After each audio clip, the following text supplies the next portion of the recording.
Senior Health Advice welcome you back. The 5 minutes after a fall can decide everything. Recovery, independence, even survival. Last winter, one of my patients, Mrs. Thompson, 78 years old, slipped while reaching for her mailbox. She wasn't hurt badly, but she couldn't get up. 40 minutes passed before anyone found her.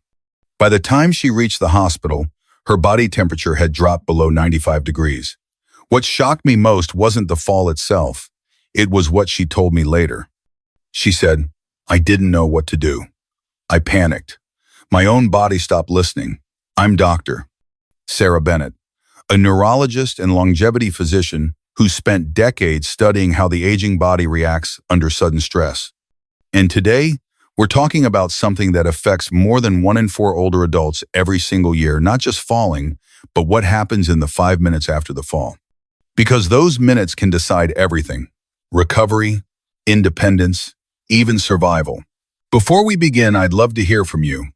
If you or someone you love has ever fallen or even worried about it, tell us in the comments what scared you most, the pain or being alone. Your answer might help someone else watching this feel a little less alone too, because this story isn't just about a fall. It's about how we rise safely, calmly, and confidently in those first 5 minutes that matter most. And to understand how to rise, we first need to understand what really happens inside the body right after a fall. When someone falls, it isn't always the impact that does the most harm. Often, it's what happens in the moments after. Many people describe it the same way. Time slows down, the mind stays awake, but the body refuses to move. Why does that happen? Because in that instant, your nervous system believes it's protecting you. When your body hits the ground, a primitive reflex called tonic immobility takes over, the same survival response animals use when they're injured. Your heart rate drops, your blood pressure falls, and your muscles tighten all at once. It's nature's way of pressing pause, telling the body to stay still until the danger passes. For younger adults, this reaction fades in seconds. But for older adults, it can last much longer, sometimes minutes, leaving you trapped in a position where blood flow to the brain or limbs is restricted. That's why so many people say they felt dizzy or weak, even after a short fall. Your brain, in that moment, is confused. The balance centers in your inner ear send signals that don't match what your eyes see. The brain hesitates, trying to make sense of the chaos. And while it's recalibrating, fear often steps in. Panic speeds up your breathing, tightens your muscles even more, and keeps your body locked in place. If you've ever fallen and found yourself unable to move, you weren't weak, you were in survival mode. Your body was doing what it thought would keep you safe.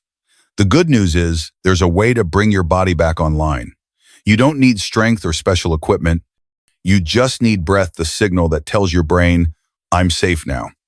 And that's exactly where we begin next. Learning how to breathe in a way that resets your body and helps you regain control, one calm breath at a time. The very first step to recovery after a fall isn't movement, it's breathing. When fear takes over, your breath becomes shallow, your heart races, and your muscles tighten even more. In that frozen state, your brain and body stop communicating properly. But with slow, steady breathing, you can reconnect those signals and help your body start responding again.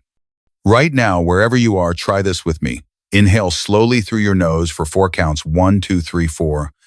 Now exhale gently through your mouth for 6 counts, 1, 2, 3, 4, 5, 6. Do it again. Inhale through the nose. Exhale through the mouth. Feel how the body begins to soften, how the shoulders drop, how the heartbeat slows. This simple rhythm isn't just calming, it's biological. Deep breathing activates the vagus nerve, the body's natural reset button.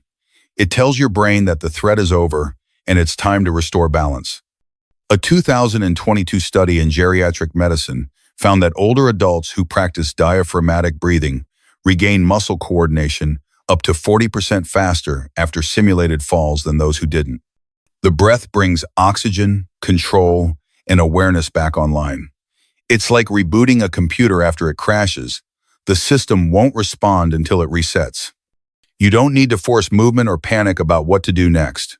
Just breathe and let calm return first. Once you feel that wave of calm when your heartbeat steadies and your breathing feels natural again, you'll notice your awareness returning too. You start to sense where your body is, what it's touching, what feels normal and what doesn't. That's the moment when recovery truly begins. Because before you can move safely, you need to listen carefully. And that brings us to the next crucial step, how to check your body for injury before even thinking about getting up. Before you try to move, you need to pause and listen.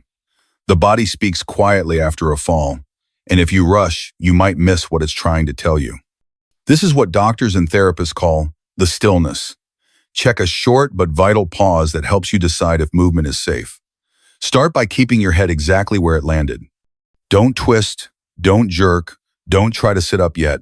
Close your eyes for a moment and focus on three things: your breathing, your pain, and your orientation.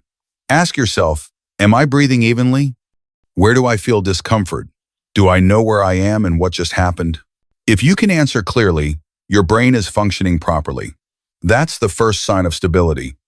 But if you feel dizzy, disoriented, or confused, stay down and stay calm.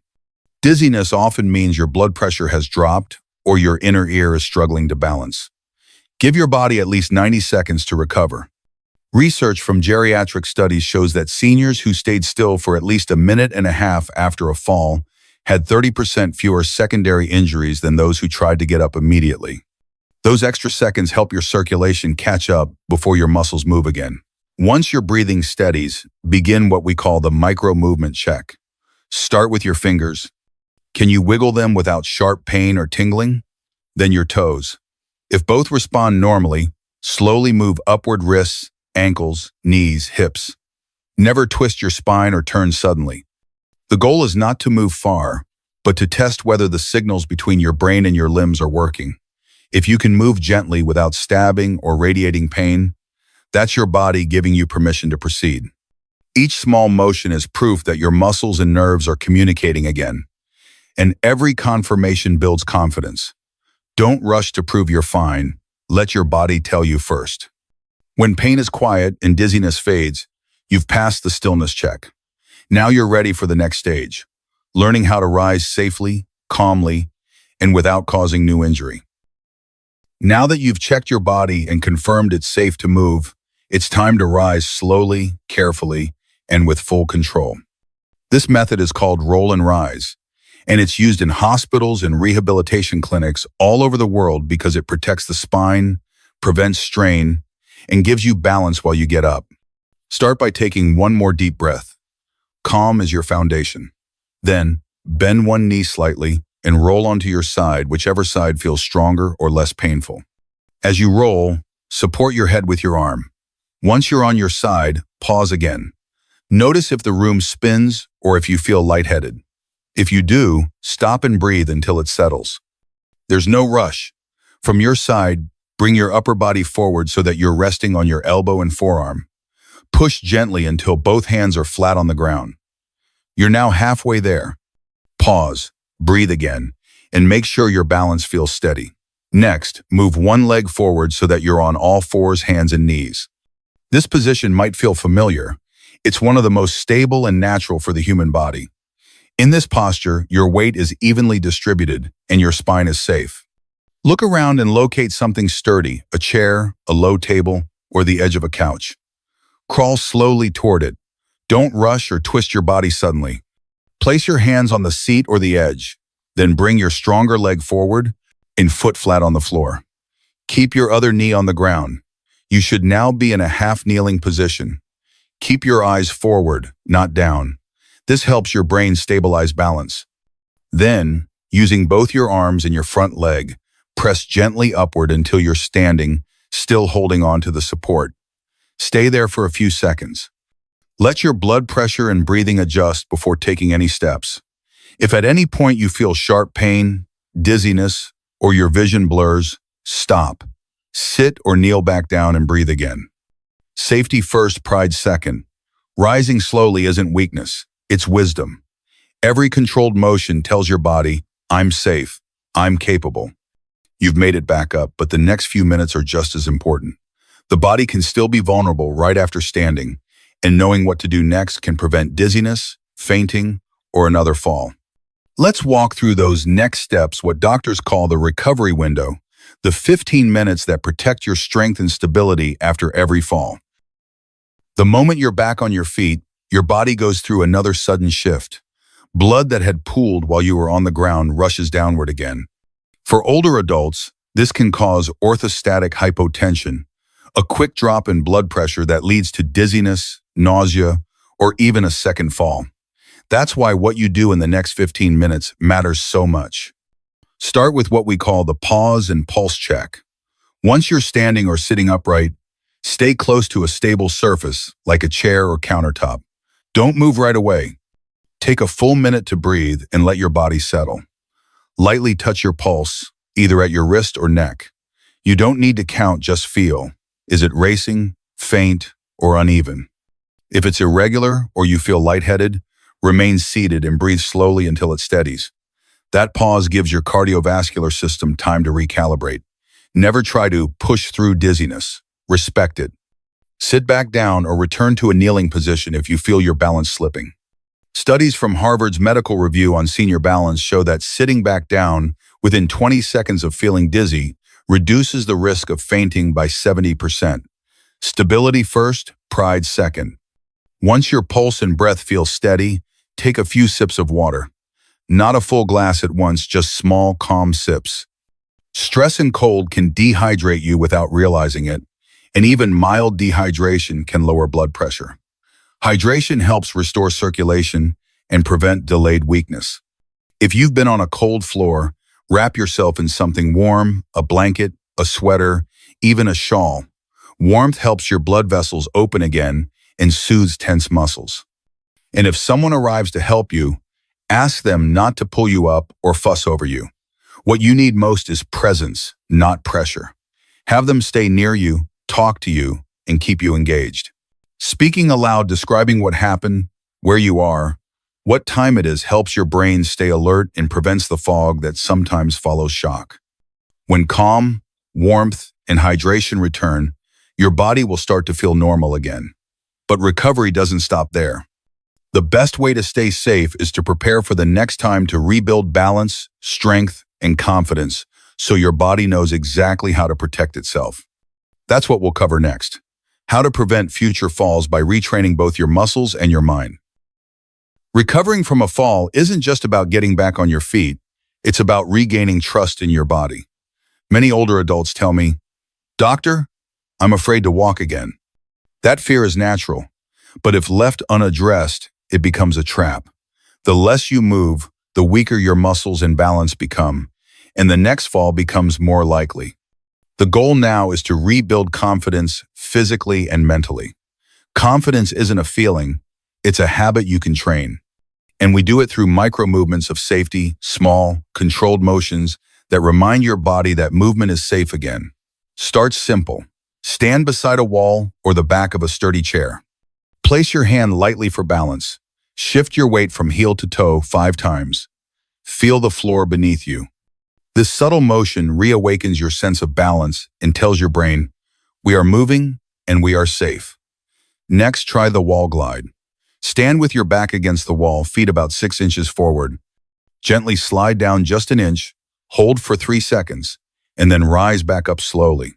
This strengthens your thighs and hips, the stabilizers that protect your knees when you move or turn. Then, the chair reach. Sit tall in a sturdy chair. Reach one arm forward, then the other. It might look simple, but it activates the deep spinal muscles that keep your posture upright during daily movements, like reaching for a shelf or turning to look behind you. Finally, the ankle roll. While seated, rotate each ankle slowly 5 times in one direction, then 5 times the other way. This improves circulation and proprioception, your body's internal sense of where it is in space. Most falls begin when that awareness fades. Do these 3 movements twice a day, even for just 5 minutes. Within weeks, you'll feel stronger, steadier, and more connected to your body. A 2023 study from the Tokyo Institute of Gerontology showed that seniors who practice small, controlled weight shifts daily improve balance and reduce fear of falling by more than 50% in 4 weeks. Before you stand or walk, take one grounding breath and silently say, my body is stable. My breath is calm. Thought changes tension. When your brain believes you are safe, your posture adjusts automatically. Every small movement is a message of trust between your mind and your body. Each time you practice, you're teaching your body to choose stability over fear. Because recovery doesn't end when you stand. It begins when you decide to move with confidence again. And when you do, something powerful happens. Your body remembers how strong it truly is. Now that you've rebuilt your calm, your strength, and your balance, let's talk about what all of this really means, not just for your body, but for your life. Aging doesn't take away your ability to rise. It simply asks that you rise differently. Every breath you take, every slow and steady movement, is proof that resilience doesn't fade with age. It just changes form. Falling is not failure, it's information. It's your body saying, something needs your attention. When you listen to that message with patience instead of panic, you heal faster, smarter, and stronger. I've seen patients in their 90s regain full independence because they learned one thing: to trust their bodies again. Trust is the foundation of longevity. It keeps you moving, thinking, and living fully.